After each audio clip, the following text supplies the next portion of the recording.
아버님, 정말 죄송하지만 오늘 밤은 여기서 주무실 수 없어요? 윤희야, 그게 무슨 말이냐?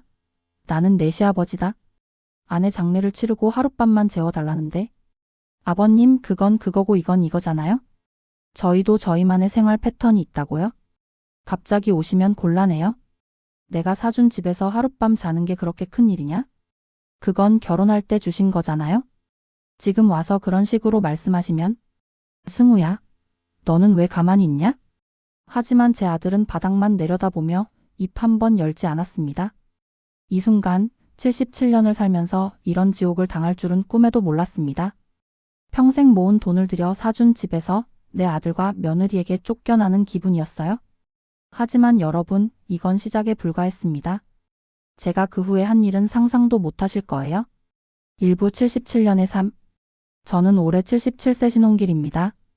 평생을 지게차 기사로 살아왔어요. 거창한 삶은 아니었지만 성실하게 일하며 가족을 위해 최선을 다했다고 자부합니다. 아내 정미는 시장에서 반찬 가게를 운영했습니다. 새벽 4시에 일어나 시장에 나가고 저는 지게차를 몰며 하루 벌어 하루 먹고 사는 평범한 서민이었습니다. 그런데 우리에게는 꿈이 하나 있었어요. 바로 아들 승우를 제대로 키우는 것이었습니다. 승우는 어릴 때부터 공부를 잘했어요. 초등학교 때부터 반에서 1등을 놓치지 않았고 중학교, 고등학교를 거치면서도 항상 상위권을 유지했습니다. 여보, 우리 승우는 우리가 가르쳐주지 않았는데도 공부를 참 잘하네요. 이대로면 우리 아들이 그 유명한 서울대에 들어갈 수도 있을 것 같아요. 아내 정미는 승우의 성적표를 보면서 화난 얼굴로 말하곤 했어요. 저도 그 말이 맞다고 생각했습니다. 하지만 공부 잘하는 아이를 키우는 게 어디 쉬운 일인가요? 학원비, 교재비, 과외비. 돈이 물 쓰듯 나갔어요. 저는 지게차 일 외에도 주말마다 건설 현장에서 막노동을 했고 아내는 새벽부터 밤늦게까지 시장에서 일했습니다. 손에 굳은 살이 박이고 허리가 휘어져도 참았어요. 승우의 미래를 위해서라면 못할 게 없었거든요. 2부 서울대 합격 그리고 희망. 그 노력이 헛되지 않았습니다. 승우는 정말 서울대학교에 합격했습니다. 합격 소식을 들었을 때 저와 아내는 껴안고 울었습니다. 시장 상인들도 모두 축하해주고 동네에서는 난리가 났어요. 지게차 기사 아들이 서울대 갔다. 소문이 쫙 퍼졌어요. 대학 4년 동안도 마찬가지였습니다. 등록금, 생활비, 책값. 승우가 필요하다고 하면 무엇이든 해줬어요. 제가 몸이 아파서 병원에 가야 할 돈도 아껴가며 승우에게 보냈습니다. 아내도 무릎이 아파서 걷기 힘들어했지만 병원 한 번 제대로 가지 못했어요. 승우 앞날이 더 중요했거든요. 승우는 대학을 졸업하고 대기업에 취직했습니다. 처음 월급날 승우가 용돈을 가져다 줬을 때 정말 뿌듯했어요. 아버지, 어머니 덕분입니다. 그렇게 말하던 승우의 모습이 아직도 눈에 선하네요. 그때는 정말 모든 고생이 보상받는 느낌이었습니다. 산부 결혼 그리고 7억의 선물. 그런데 문제는 승우가 결혼을 하면서부터 시작됐어요. 승우가 데려온 예비 며느리 윤희를 처음 봤을 때 저는 좋은 인상을 받았습니다. 세무직 공무원이라고 하더군요. 깔끔하고 예의도 바른 것 같았어요. 아내 정미도 괜찮은 아가씨 같다고 만족스러워했습니다. 결혼 준비를 하면서 승우가 말했어요. 아버지, 신혼집 마련하는 게 쉽지 않네요. 전세금이 너무 비싸서. 저는 주저하지 않았습니다. 평생 모은 돈과 집을 담보로 대출을 받아서 서울에 조금 오래된 아파트를 신혼집으로 마련해 주었습니다. 7억이 넘는 큰 돈이었지만 아들의 새 출발을 위해서라면 당연한 일이라고 생각했습니다. 조건이 하나 있다. 제가 말했어요. 나와 너희 어머니가 늙어서 몸이 불편해지면 너희가 모셔야 한다. 당연한 말씀이죠, 아버지. 승우는 그렇게 대답했습니다. 윤희도 고개를 끄덕였고요. 그래서 증여 계약서에 부양 조건부 증여라고 명시했습니다. 결혼식은 성대하게 치렀어요. 저희가 할 수 있는 최선을 다했습니다. 하객들 앞에서 좋은 부모님을 만나 복받은 남편이라고 인사하던 윤희의 모습을 보며 정말 똑똑한 며느리를 얻었다고 생각했어요. 사부 차가워지는 거리. 하지만 결혼 후 며칠이 지나지 않아 변화가 느껴지기 시작했습니다. 전화를 해도 말이 짧아지고 주말에 한 번 아들이 보고 싶어서 신혼집에 들러보려고 하면 아버지, 우리 요즘 너무 바빠요? 너무 피곤해요?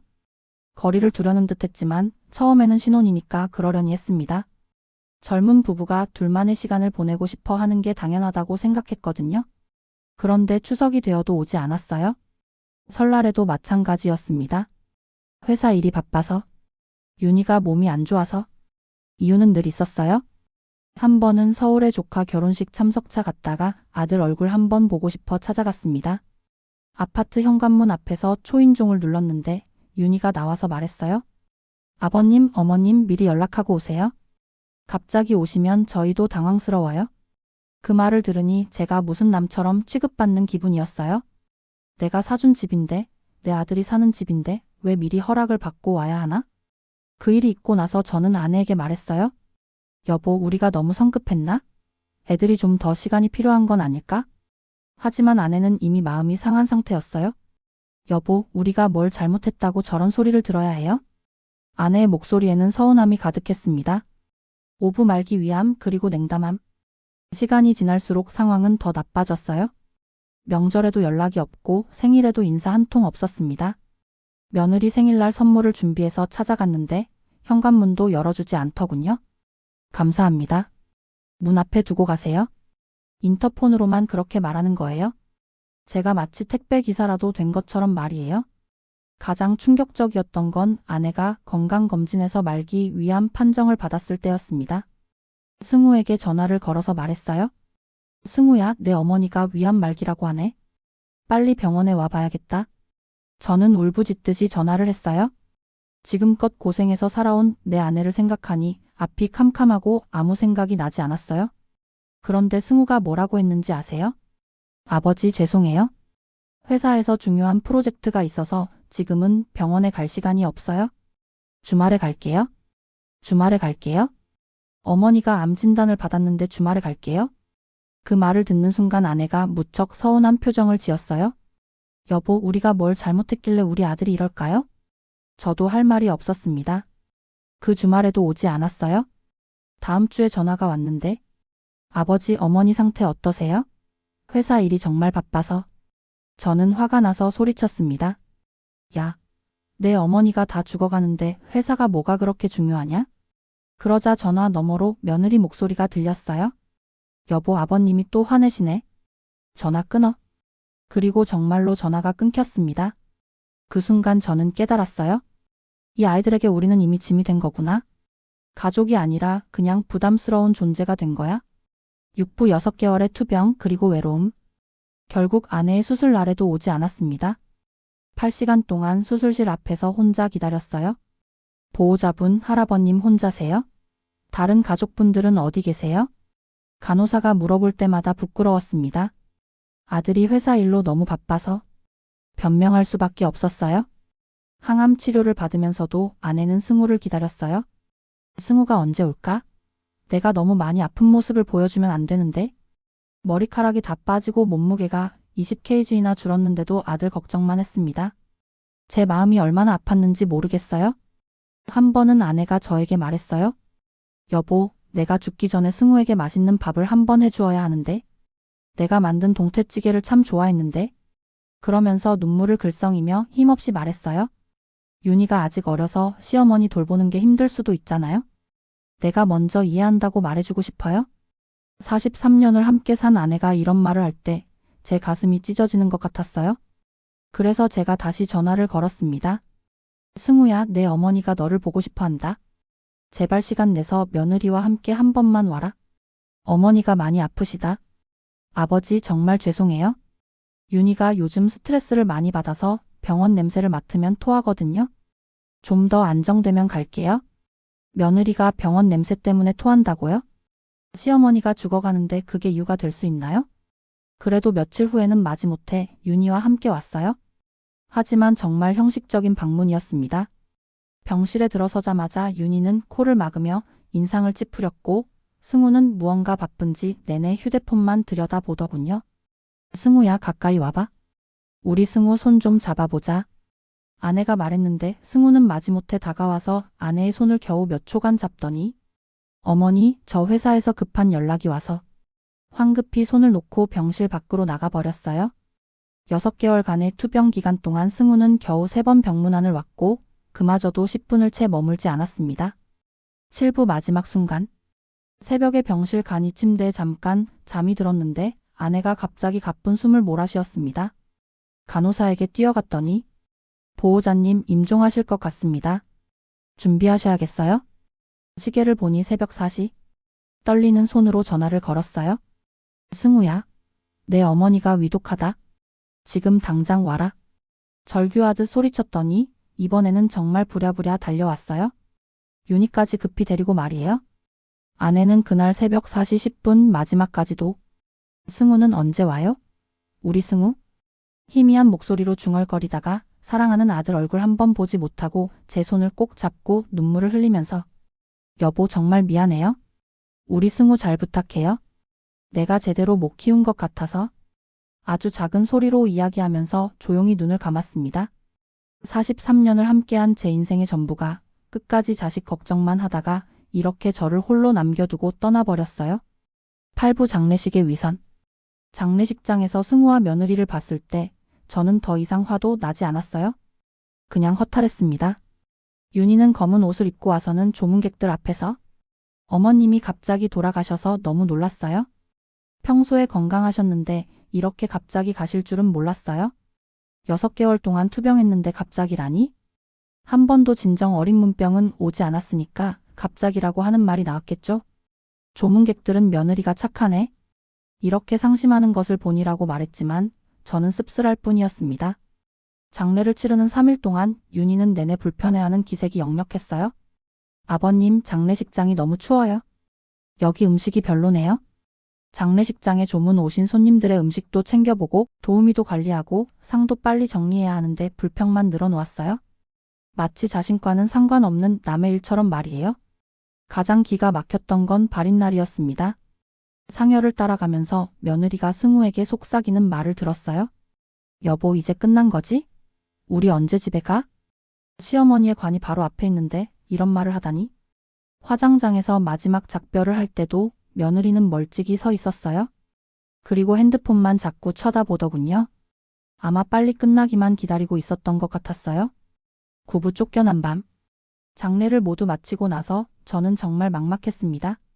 43년을 함께 산 아내가 떠나고 집은 텅 비어버렸어요. 혼자 남겨진 이 외로움을 아들과 함께 나누고 싶었습니다. 그래서 장례를 마치고 7일째 되던 날 작은 가방 하나만 들고 승우의 집으로 향했습니다. 아파트 현관 앞에서 초인종을 눌렀을 때 제 마음은 두근거렸습니다. 누구세요? 인터폰 너머로 윤희의 목소리가 들렸어요. 나다 아버지다. 잠시 침묵이 흘렀습니다. 그리고 문이 열렸어요. 윤희가 나왔는데 표정이 그리 반갑지 않더군요. 아버님 왜 갑자기 오셨어요? 미리 연락하시지. 아 윤희야? 내 시어머니 떠나보내고 집이 너무 쓸쓸해서 하룻밤만 재워주면 안 될까? 그때 뒤에서 승우가 나왔어요. 아버지 안으로 들어오세요. 그래도 아들이니까 조금은 배려하는 것 같았어요. 거실로 들어가서 앉았는데 분위기가 어색했습니다. 아버지 식사는 하셨어요? 승우가 물어봤지만 형식적인 질문이라는 게 느껴졌어요. 아니 아직. 그럼 뭔가 시켜드릴게요. 승우가 휴대폰을 꺼내더니 치킨을 주문했어요. 집에서 해준 밥이 아니라 치킨 배달이라니. 그래도 고마웠습니다. 치킨을 먹으면서 저는 조심스럽게 말을 꺼냈어요. 승우야, 이제 어머니도 돌아가시고 아버지 혼자 지내기가 참 쓸쓸하다. 너희와 함께 살면 안 될까? 그 말을 듣자마자 윤희의 표정이 확 굳어졌어요. 승우도 치킨을 먹던 손을 멈췄습니다. 아버지. 승우가 말을 꺼냈지만 윤희가 먼저 나섰습니다. 아버님, 저희도 저희 생활이 있어서. 갑자기 함께 사는 건 좀. 윤희야, 나는 많은 걸 바라지 않는다. 그냥 작은 방 하나만. 아니면 거실 한 구석이라도. 아니에요. 이 집은 신혼집이잖아요. 저희 둘만의 공간이 필요해요. 제가 그때 말했어요. 윤희야, 이 집이 누구 돈으로 산 집인지 알고 있지? 나와 내 시어머니가 평생 모은 돈 7억으로 산 집이다. 그리고 계약서에도 명시되어 있잖니? 부양 조건부 증여라고. 윤희가 버럭 소리를 질렀어요. 그러면 그때 분명히 말씀을 하셨어야죠. 이제 와서 이런 말씀을 하시는 법이 어디 있어요? 말했잖니? 결혼할 때 분명히 말했어. 너희가 모시겠다고 했고. 그건 그땐 그랬지만 지금은 상황이 달라졌잖아요. 승우는 그냥 가만히 앉아서 이 모든 상황을 지켜보기만 했어요. 자기 아버지와 아내가 큰 소리를 내는데 한마디도 하지 않았습니다. 윤희가 계속 말했어요. 아버님, 솔직히 말씀드릴게요. 저는 결혼할 때 시부모님과 함께 살 생각이 전혀 없었어요. 승우 오빠도 평소에 부모님과는 같이 살고 싶지 않다고 말했어요. 그런데 갑자기 이렇게 오셔서 함께 살자고 하시면? 갑자기? 내 시어머니가 돌아가시고 나서 왔는데 갑자기라고? 어쨌든 안 돼요. 저희는 저희대로 살 거예요. 시프 폭발 그리고 결심. 그때 제가 지금까지 참고 참았던 화가 폭발했어요. 77년을 살면서 이런 모욕을 당하다니. 제 목소리가 떨리면서 커졌어요. 그럼 이 집에서 나가? 내 돈으로 산 집에서 나가라고? 손까지 벌벌 떨렸어요. 평생 욕 한 번 안 해본 제가 그렇게 소리를 지르다니. 아버님, 지금 협박하시는 거예요? 이 집은 이미 저희 명의로 되어 있어요. 법적으로도 저희 집이라고요. 윤희도 지지 않았어요? 법적으로 조건부 증여라고 했잖아. 조건을 지키지 않으면 무효다. 그런 건 옛날 얘기예요. 지금은 21세기인데 누가 그런 걸 지켜요? 저는 그 순간 정말 기가 막혔어요. 옛날 얘기라고요? 21세기라서 부모 부양은 안 해도 된다고요? 며느리가 다시 말했어요. 아버님, 정말 죄송하지만 오늘 밤은 여기서 주무실 수 없어요? 윤희가 마지막으로 말했어요. 아버님, 어머니도 돌아가셨으니까 작은 원룸이라도 구하시면 오히려 자유로우실 텐데요. 서로 간섭 안 하고 편하게 지내시면 되잖아요. 그 순간 저는 깨달았어요. 아, 이 아이들은 진짜로 나를 쫓아내려고 하는구나. 7억이나 하는 집을 사준 아버지를, 평생을 희생한 아버지를 이렇게 내게 속천 11pm 쫓으려고 하는구나. 좋다. 나간다. 하지만 이 집도 가져가겠다. 조건을 지키지 않았으니 증여를 취소하겠다. 윤희가 비웃으며 말했어요. 아버님, 그게 되는 줄 아세요? 이미 등기도 끝났는데 뭘 어떻게 하시려고요? 두고 봐라. 법이 있는 나라에서 이런 일이 그냥 넘어갈 줄 알아? 그렇게 말하고 저는 집을 나왔습니다. 새벽에 혼자 길거리를 걸으면서 눈물이 났어요. 그날 밤은 근처 찜질방에서 잤습니다. 돈을 아껴야 했거든요. 앞으로 법정 싸움을 해야 할 텐데 변호사 비용도 필요하고 11부 법의 심판. 다음날 아침 법무사 사무실을 찾아갔습니다. 조건부 증여 해제가 정말 가능한지 알아보려고요. 어르신 충분히 승산이 있습니다. 부양 조건부 증여에서 수증자가 의무를 이행하지 않으면 증여자는 해제권을 행사할 수 있어요. 하지만 증거가 중요합니다. 저는 그때부터 악착같이 준비했어요. 아내의 투병 기간 동안 승우와 윤희가 병문안을 거의 오지 않았다는 병원 기록을 받았고 제가 계속 연락했지만 그들이 거부했다는 통화 내역도 모았습니다. 한 달 후 드디어 소장을 법원에 제출했습니다. 조건부 증여 해제 및 소유권 이전 등기 말소 청구 소송. 77세 할아버지의 마지막 반격이 시작되었습니다. 재판은 치열했습니다. 승우와 윤희는 비싼 정장을 입고 큰 법무법인 변호사까지 대동하고 나타났어요. 하지만 저는 철저히 준비가 되어 있었습니다. 피고 신승우는 6개월간의 투병 기간 동안 겨우 3번 병문안을 왔고 그마저도 10분을 채 머물지 않았습니다. 피고 김윤희는 병원 냄새 때문에 토한다며 죽어가는 시어머니의 문병을 거부했습니다. 재판장에서 우리 측 법무사가 그 말을 할 때 승우가 부끄러워서 고개를 들지 못했습니다. 결정적인 증거는 승우가 직장 동료들에게 보낸 카카오톡 메시지였어요. 우리 아버지가 엄마랑 함께 살자고 하는데 진짜 부담됨. 윤희가 스트레스 왕창 받아서 못 견디겠다고 함. 빨리 요양원이나 찾아드려야겠음. 그 메시지가 법정에서 읽혀졌을 때 방청석에서 작은 한숨 소리가 들렸어요. 드디어 판결 날이 왔습니다. 피고들은 조건부 증여의 핵심 조건인 부양 의무를 명백히 위반했으므로 원고의 증여 해제권 행사는 정당하다. 따라서 원고의 청구를 인용한다. 그 순간 며느리가 눈물을 흘리며 저에게 매달렸어요. 아버님, 제발 용서해 주세요. 저희가 정말 잘못했어요. 다시 기회를 주세요. 이미 늦었어. 법이 판단한 일이야. 이제 내 집을 비워줘야겠다. 에필로그 77세의 교훈.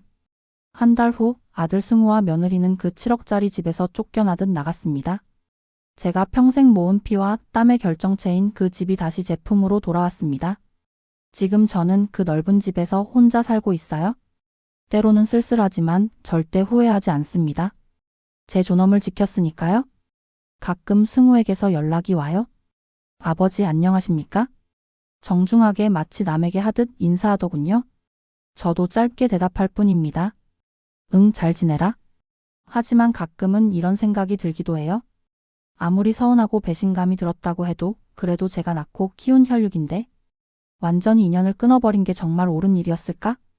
여러분은 어떻게 생각하시나요? 제가 한 선택이 정말 옳았다고 보시는지 아니면 그래도 가족이니까 좀 더 관대했어야 했던 건 아닌지 솔직히 궁금합니다. 저는 77년을 살면서 아주 늦게 뼈 아픈 교훈을 얻었어요. 무조건적인 희생만이 사랑이 아닙니다. 때로는 단호해질 줄 알아야 해요. 저처럼 평생 자식 뒷바라지하고 때늦은 후회를 하시지 않기를 바랍니다. 지금 저는 아내가 생전에 정성스럽게 가꾸던 화분들을 돌보며 하루하루를 보내고 있습니다. 하늘나라에 있는 내 아내도 가끔은 여보 왜 그랬어?